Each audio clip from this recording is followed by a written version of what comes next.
Junior NTR అభిమానులు, senior NTR అభిమానులు, నందమూరి హరికృష్ణ అభిమానులు ఇప్పుడు ఒక చర్చ అయితే మొదలైంది. నందమూరి ఫ్యామిలీలో హరికృష్ణ గారి సతీమణి, అలాగే జూనియర్ ఎన్టీఆర్ గారి తల్లి అయినటువంటి నందమూరి శాలిని గారిని అదే పార్టీలో ఉన్నటువంటి ఒక ఎమ్మెల్యే తీవ్రాతి తీవ్రంగా దూషిస్తే కనీసం మద్దతుగా కూడా ఆ ఫ్యామిలీలో ఏ ఒక్కరూ మాట్లాడకపోగా, కనీసం ఒక ట్వీట్ రూపంలో కూడా మరి జూనియర్ ఎన్టీఆర్ గారికి మద్దతుగా రాకపోవడం ఏంటిది?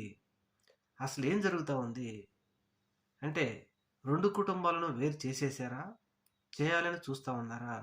ఎందుకని మరి ఈ విధమైనటువంటి వ్యాఖ్యలు చేసినటువంటి ఎమ్మెల్యేను సస్పెండ్ చేయడం కానీ, లేకపోతే ఆయన ద్వారా క్షమాపణలు చెప్పించడం కానీ, అభిమానులు పెద్ద ఎత్తున ధర్నాలు చేస్తూ ఉంటే అసలు పట్టించుకోకపోవడం ఏమిటి?